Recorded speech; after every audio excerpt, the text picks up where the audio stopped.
They called me the shadow twin. And maybe they were right, because every time Evan smiled, the world forgot I existed. When I woke up that morning in my second life, I swore it wouldn't happen again. I was Elliot Reed, alive again, back in a 19-year-old body that still ached from years of envy and love I wasn't supposed to feel. My brother, Evan, was America's golden boy, a Broadway star, beloved, perfect. And me? I was the nobody, the quiet one who followed behind him, the ghost reflected in his spotlight. But this time I wasn't going to live in his shadow. And I wasn't going to hide the truth that had destroyed me once before. It started 2 months after Evan's big return from New York. I had just begun working at a small coffee shop in our hometown, Maple Springs, Vermont. A place too small for secrets, yet somehow full of them. The smell of espresso clung to my hands every night, and the snow outside made everything look like a postcard I didn't belong in. Then one night he walked in. Evan Reed, still the same bright grin, still too perfect for real life. Except this time his eyes looked tired. He'd come home after an incident in New York, a scandal the media didn't quite print but everyone whispered about. Something about creative differences, which usually meant someone had broken his heart or his career. He looked at me like he didn't recognize me at first. "Elliot?" he said, voice low, uncertain. And I felt it again, that familiar punch in my chest that was equal parts love and resentment. "Yes," I replied, forcing a smile. "It's me."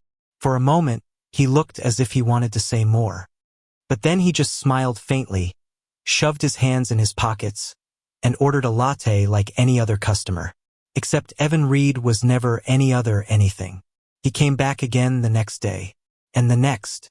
Always around closing time, always ordering the same drink. Sometimes he'd sit in the corner, scribbling lyrics in a notebook. Other times he'd just stare out the window, lost in thought. I told myself I didn't care. I told myself I didn't miss him. But when he laughed, really laughed, for the first time in years, something inside me cracked open. "Still making people uncomfortable with your intense staring?" he teased one night, smirking as he leaned across the counter. "Still making the world revolve around you?" I shot back, and for the first time it didn't hurt to say it. He grinned wider. "You've changed." "Maybe you haven't," I said, though my heart raced when his fingers brushed mine while taking his cup. That night, after I closed the shop, I found myself walking home through the quiet, snow-covered streets, replaying his laugh in my head. It wasn't fair. None of it ever had been. I was supposed to hate him for all the years he took everything: our parents' pride, my confidence, even the boy I once loved. But the truth was crueler. I didn't hate him. I never could. And maybe that was my curse. Weeks passed. Slowly, we began talking again about small things at first. Music, the old neighborhood, our parents' stubborn way of pretending everything was fine even when it wasn't. Then one night, he came in later than usual. The snowstorm outside was brutal, and his hair was damp, eyes glassy. "You okay?" I asked, noticing how pale he looked. He hesitated, then sat down at a corner table. "Do you ever feel like you're just living someone else's life?" I froze. "Every day." He laughed weakly. "Figures. You always understood things I couldn't say." I joined him, the two of us sitting there as the clock ticked past midnight. The shop was empty, lights dimmed, the world outside buried in white silence. He looked at me, then really looked, and for a moment, the air between us felt electric, terrifying, sacred. "Elliot," he whispered, "do you ever regret it? What happened between us?" My pulse stuttered. The words hung in the air like ghosts. I didn't answer, couldn't, because in our first life, before everything shattered, there had been a moment. A kiss behind the stage curtains. A confession whispered in the dark. And then the accident. The one that took my life. He didn't remember that, of course. Not like I did. "I don't regret anything," I said finally. "Just the way it ended." Evan's expression softened, as if he wanted to reach across the table, but he didn't. Instead, he said quietly, "You were always better than me." "No," I whispered. "You just never saw me." After that night, something changed. He began walking me home after work, hands in his pockets, joking about the way the town never changed. Sometimes he'd brush my shoulder when we walked too close. Sometimes I'd let him. One evening, we stopped at the old playground behind our house. The swings were buried in snow, the metal glistening under the streetlight. "Do you ever think," he said softly, "that maybe we were meant to be the same person?" I turned to him. "No, we were meant to be different. You just never gave me the chance." His eyes glimmered with something I couldn't name. Guilt, maybe, or love, or both. "I'm sorry," he said, "for everything I took from you." The words hit harder than I expected. For years, I'd imagined hearing them, but standing there now I just felt tired. "You didn't take it," I murmured. "I gave it to you, because I thought you were worth it." Evan stepped closer. "And now," I swallowed hard, "now I'm not sure." He smiled sadly. "Then maybe I'll spend the rest of my life proving I am." Before I could respond, he reached out slow, hesitant, and brushed a strand of hair from my forehead. My breath caught. The night around us disappeared. There was only the warmth of his touch and the pounding of my heart that screamed, "Don't do this again." But maybe I already had. Because when he leaned in, I didn't stop him. And when his lips touched mine soft, trembling, terrified, I realized something cruelly beautiful. I'd spent an entire life running from his light. But maybe I was always meant to burn beside it. That kiss wasn't the kind that fixed everything. It was the kind that made everything more complicated. We started seeing each other in secret, slipping into moments between dawn and dusk, between guilt and desire. Every time we met, it felt like walking a tightrope between love and destruction. He'd come by after rehearsals, still humming songs from the musical he was directing at the local theater. I'd make him coffee, and we'd talk about what it meant to start over. One night, I asked him, "Why come back here, Evan? Why now?" He sighed, rubbing his temples. "Because I lost who I was in New York. Everyone wanted Evan Reed, the star. Nobody wanted me." I smiled faintly. "And who are you, really?" He looked at me, eyes soft. "The boy who kissed his brother once and never forgave himself for wanting it." I froze. My heart broke and bloomed at the same time. "Evan, I don't care anymore," he said suddenly, his voice shaking. "I don't care what they'd say or if it's wrong, or if it ruins me again. He stopped, his breath catching. "I just want to be seen by you." And for the first time since my second chance began, I let myself cry. Because that was all I'd ever wanted to. The next morning, the world felt too bright for what had happened the night before. Sunlight poured through the window like an accusation, and I stood there in front of the mirror, my fingers touching my lips as if they could still feel his warmth. Was it real, or was I still trapped in the same dream I'd lived and died in once before? When my phone buzzed, I flinched. "Evan, can we talk tonight?" I didn't answer right away. I went to work, tried to drown my thoughts in the hiss of the espresso machine and the endless stream of customers. But every cup I made felt like another reminder of him, the way his fingers brushed mine, the way his voice cracked when he said he didn't care what people thought. That was the problem. I did care. I cared too much. And not just because of him, but because I knew what loving him had cost me once. In my first life, everything had fallen apart after that kiss. My parents had found out. The town had found out. I remembered the disgust in their eyes, the words sin and shame thrown like knives across the dinner table. Evan had tried to protect me, but it only made things worse. He was their prodigy, their pride, and I was the mistake that ruined everything. The accident that took my life wasn't really an accident. Not entirely. I'd been running from him, from them, from myself. And then darkness. So when I was given this second chance, I swore I'd never let that happen again. But the universe, it seemed, had a cruel sense of humor. That evening, he came again right before closing time.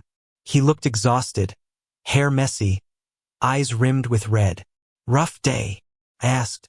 "You could say that," he murmured, sliding into the same corner booth he always took. I brought him a latte before he even ordered. He smiled at that just faintly. "You always know what I need," he said quietly. "Occupational hazard," I joked weakly. For a moment, neither of us spoke. The coffee steamed between us, and outside, the snow was falling again, blanketing the world in white silence. "I've been thinking," he said finally, "about last night." My heart tightened. "Yeah." He nodded slowly. "I don't regret it. I just don't know what to do with it." I looked down. "You don't have to do anything, Evan. It doesn't have to mean, it means everything," he interrupted, voice firm. "It always has." When I met his eyes, I saw its same fear that lived inside me. The same guilt. The same desperate, impossible love. "Evan," I whispered, "we can't." "Yes, we can." He stood, walked around the table, and knelt beside me. Right there, in the empty coffee shop under the humming fluorescent light, he took my hand like it was the most natural thing in the world. "I don't care what people say anymore," he said. "I'm tired of pretending to be someone I'm not. I want to live honestly for once, even if it costs me everything." Tears blurred my vision. "And what if it costs me too?" He hesitated. "Then I'll make sure it's worth it." The following days were a blur of chaos and tenderness. We fell into something that felt dangerously close to love, quiet moments that felt stolen from time itself. He'd show up after rehearsals, we'd talk until dawn, sometimes in silence, sometimes in laughter. But the world has a way of finding cracks in even the strongest walls. Rumors began to spread. People saw us walking home together. Someone snapped a photo at the coffee shop, Evan laughing, me leaning close. It hit social media like wildfire. Broadway star spotted with mystery man in Maple Springs. I wanted to believe no one would care. But Maple Springs wasn't that kind of town. By the end of the week, the coffee shop owner pulled me aside. "Elliot," she said gently, "I've been getting calls, people asking questions about you and Evan Reed." I froze. "What kind of questions?" "The kind that make me uncomfortable," she said. "I just thought you should know." Her tone was kind, but her eyes said it all: pity, fear, the same judgment I'd seen once before. When I left work that night, I found Evan waiting outside, hands buried in his coat pockets. "They're talking," I said, voice trembling. "People know." "I know," he said simply. "What are we going to do?" He looked at me, calm in a way that scared me. "We're going to stop hiding." He meant it. The next day, he invited me to the local theater where he was directing a small-town production. When I arrived, the cast was already there: college students, retirees, locals who adored him. He waved me over. "Everyone, this is Elliot, my twin brother." The word hung heavy in the air. I felt their eyes flick between us, noticing the resemblance, the tension. Some smiled politely. Others whispered. After rehearsal, he pulled me aside to the empty stage. "You hate this, don't you?" he asked softly. "I hate that you think this will make it easier," I said. He gave a small laugh. "I thought being honest might help." "Honest?" I echoed. "You just told everyone I'm your brother, not the guy you kissed in the dark." His expression faltered. "Elliot, don't," I said, stepping back. "Don't make me believe this can work again." He stared at me for a long moment, pain flashing across his face. "Then what do you want me to do?" I wanted to scream, to tell him I wanted him, that I wanted the world to stop spinning long enough for us to exist without fear. But instead, I whispered, "Let me go." He didn't call for a week. 7 days of silence. 7 nights of replaying everything in my head until it hurt to think. Then, one snowy afternoon, I saw a headline that shattered everything. "Evan Reed drops out of Broadway comeback amid scandal." My heart sank. The article was cruel, full of half-truths and insinuations. They didn't say my name, but they didn't have to. The comments section was a graveyard of words like disgusting, twisted, sin. That night, I went to his house. He lived in the old Reed family home, big, empty, full of ghosts. He answered the door looking hollow. "Don't," he said before I could speak. "Don't say you're sorry." "I have to," I whispered. "This is my fault." He laughed bitterly. "You didn't leak it. You didn't make them hate me." I stepped closer. "But I didn't stop it either." He looked up at me, eyes red. Do you know what they said to me, Eli? That I was sick. That I should leave town. That I'd ruined everything. I wanted to hold him, to take away his pain, but I knew my touch would only remind him of the fire we couldn't escape. Evan, you can still fix this, I said quietly. Go back to New York. Start over. He stared at me like I just stabbed him. Without you? Yes. My throat burned. Without me.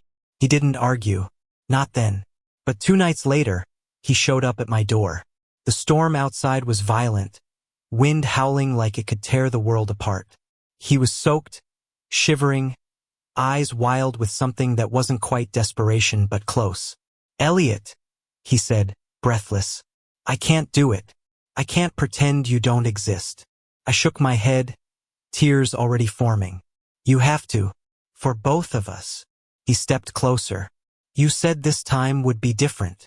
It is, I said. Because this time, I'm strong enough to walk away. He froze. You don't mean that. I do. Lightning flashed, illuminating his face broken, beautiful, human. I love you, he said, and I don't care if it's wrong. Then love me enough to let me live. For a long, shattering second, he just stood there. Then slowly he nodded. Goodbye, Elliot. When the door closed behind him, the storm outside felt almost merciful compared to the one inside me. Weeks passed. The snow melted. Life went on. I poured coffee for strangers, smiled when I didn't feel like it, and tried to believe that some stories weren't meant to be rewritten. Then one morning a letter arrived. It was from Evan. No address, no signature, just his handwriting I'd know anywhere. Elliot, I left Maple Springs. Not because I wanted to, but because you were right. You always were. I'm going back to New York. Not to run, but to start over. For real this time. I'll carry what we had with Menet as shame, but as proof that love can exist even in the wrong places, even between the wrong people, and still mean something right. You gave me that. If there's another life after this one, maybe we'll get it right. Until then, live. Please. For both of us. The paper was smudged with what might have been Rainer tears. I folded it carefully, placed it in my pocket, and stepped outside. The sun was rising over Maple Springs, the same town that had buried us once. But this time, it felt a little different, lighter, and maybe that was enough. That night, I went to the pier, the same place where he used to meet me after closing. The air smelled like salt and hope. I stood there, staring at the horizon, and whispered his name once. No echo came back. But somehow I knew he heard it, because in that quiet moment, with the waves crashing below and the stars flickering above, I felt Ithis light, still shining somewhere far away. And for the first time in both my lives, I didn't feel like a shadow.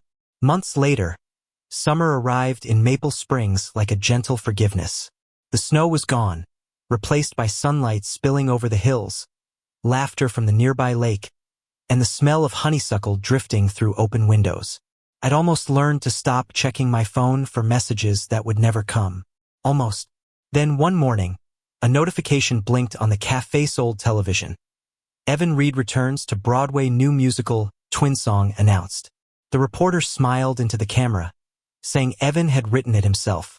A deeply personal story about love, loss, and second chances, she said. He dedicates it to the one who taught me to see beyond the light. My breath caught. I knew those words. I knew who they were for. I closed the shop early that night. The sun was setting over the pier, the same place we'd said goodbye. The water shimmered like molten gold, and I felt him there somehow, like his presence had never really left. I sat on the edge, bare feet brushing the surface, and let the memories come. The laughter, the arguments, the way he said my name like it meant something sacred. Maybe we were never meant to last in this life. Maybe some loves are too heavy for one lifetime to hold. But we found each other anyway twice, and that had to mean something. The wind picked up, carrying the faint sound of music from a house down the street. Someone was playing piano, soft and hesitant. It made me smile. Evan had taught me once that every song needed silence to matter. Maybe love was like that too. I pulled his letter from my pocket, creased, faded, familiar, and whispered into the dusk. You did it, Evan. You finally became who you were meant to be. And then, almost like an answer, my phone buzzed. A single message. Unknown number. Opening nights next week. I saved a seat for you. My heart stopped. I stared at the words until they blurred. Then, slowly, I really laughed for the first time in months. I didn't know if I'd go. I didn't know what would happen if I did. But maybe that wasn't the point. Because for the first time, my life was mine. Not his shadow. Not his echo. Just me, Elliot Reed. I stood, letting the wind catch my hair, the horizon glowing orange and pink like a promise. The world felt wide again, full of maybes and somedays. And as I turned to leave, I whispered into the fading light, next life or this one, I'll find you. Somewhere far away, in a city pulsing with dreams, I imagined him smiling, same eyes, same soul bathed in the spotlight that once blinded me. Only this time I wasn't afraid of the light. Thank you for listening. If you find it interesting, please like and subscribe to follow the next stories.